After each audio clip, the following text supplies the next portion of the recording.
Hello, hello, hello, and welcome to our weekly live show. I am Fabiana Claure, pianist and business strategist for musicians.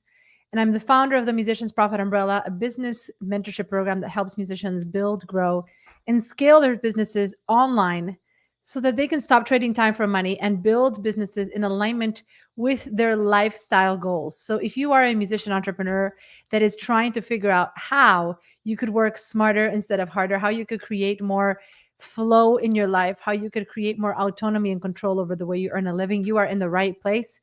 This is of the place where we get to talk every single week about how you can explore the way you are working and improve your strategy, your communication skills, your programming skills, your ability to package yourself more strategically so that you don't have to continue trading time for money and feel trapped in the way you're working. So say hello in the chat if you are hearing us, if you are joining us live today.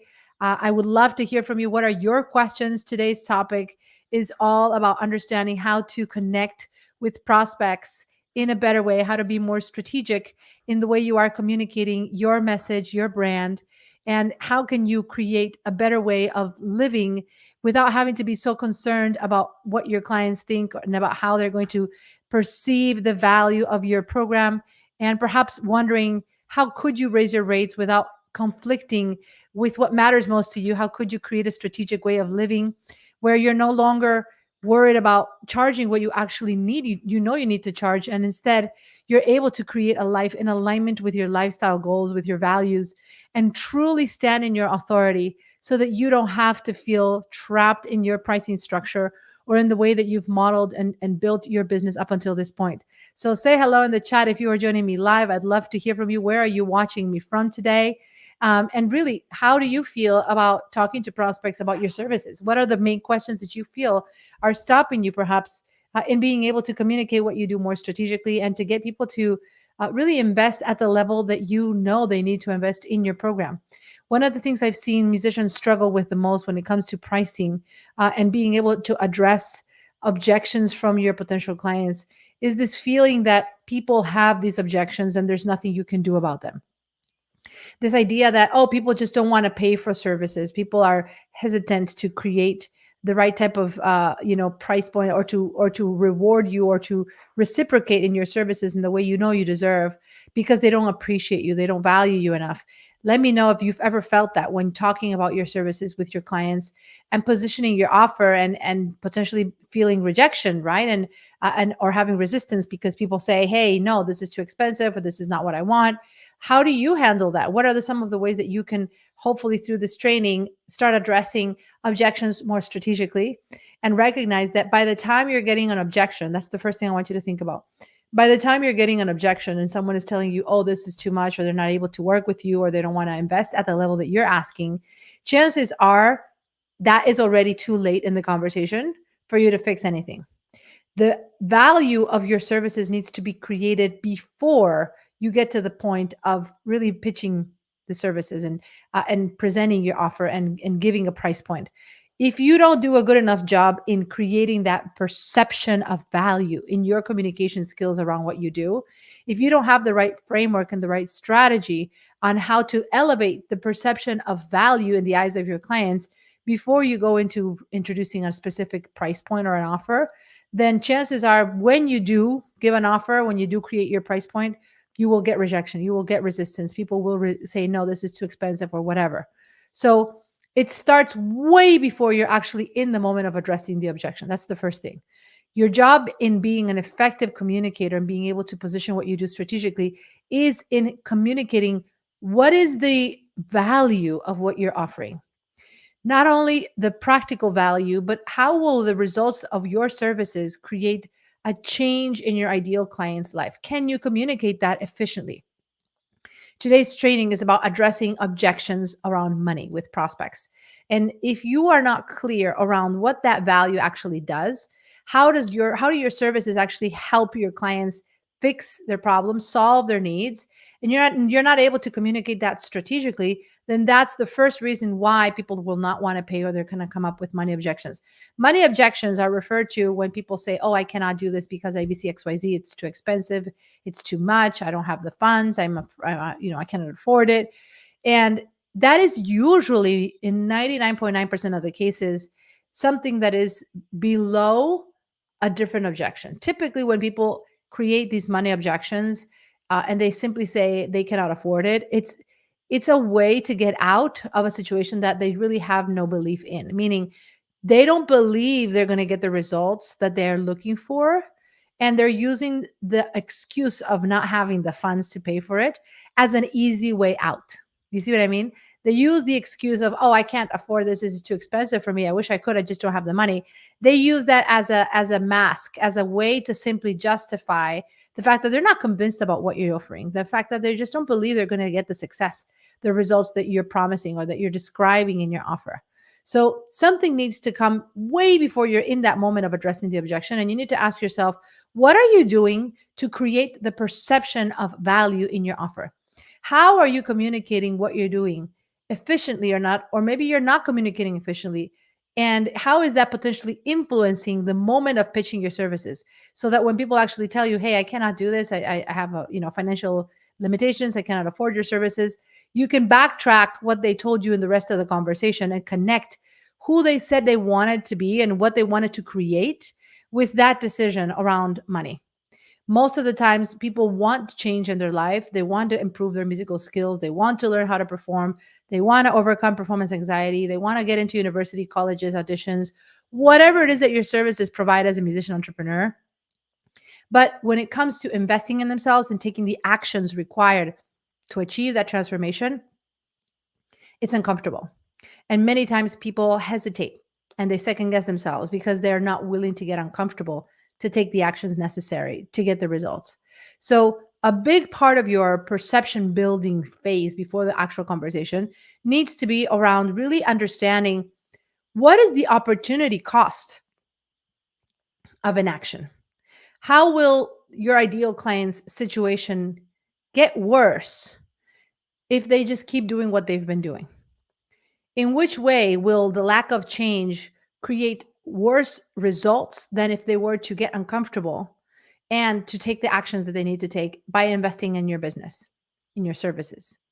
When you're not able to create that clear picture of what is the cost of an action, and you're only focusing on describing the benefits of your services and how this is going to be so helpful, and you're going to be able to help your clients do this and this and this and this, and how it's going to be so wonderful for them, but you don't level the same level of conversation to what will happen if they don't change, then people will not feel motivated to get uncomfortable in order to create the results that they want.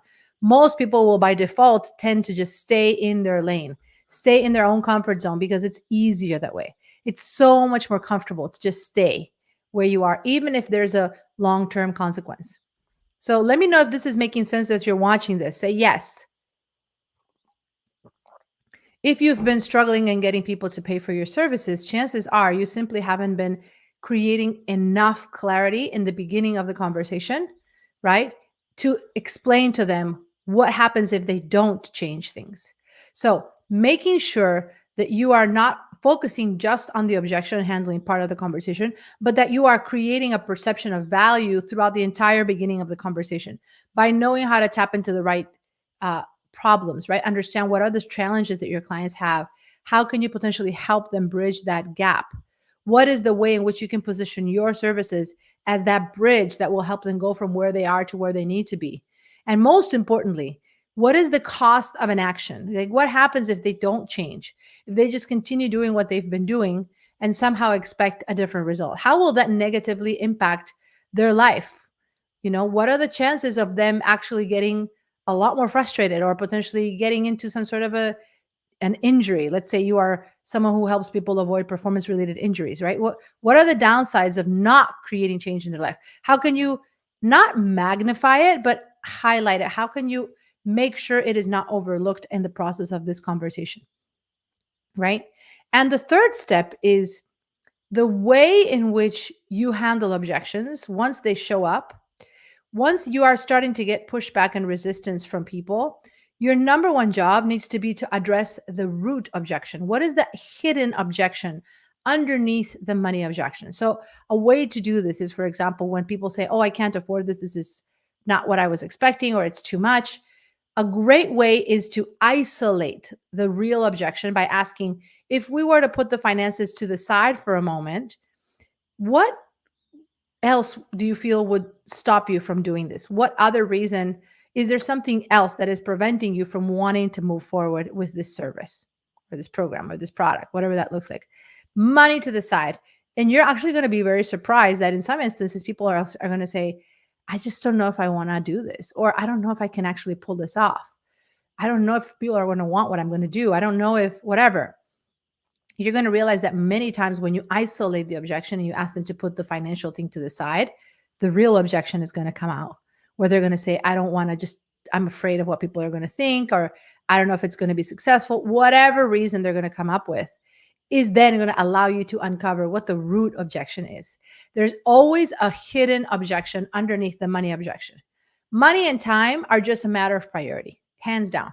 In life, when we want something, we will allocate the resources and the time for that because it becomes a priority. Have you ever invested in things in your life, or have you ever dedicated time and money into things that you were not expecting, but that somehow became a priority into your life? I'm sure you have, right? So in the same way, like you've done it, your clients are going to do it as well. So when you understand that, and that if you're able to position your services strategically enough so that it becomes a must have, not just a nice to have, it would be nice if I had this, but it's something that they absolutely need. When you can position yourself as a necessity, not just a commodity, then you're going to actually have no objections. People will really come clean to you, and they'll be able to say transparently whether or not they can work with you. So to recap, making sure that you realize that what leads to the objection starts way before you get to the objection. And it's all in the seeding of the value, the perception of the value. How do you communicate that value?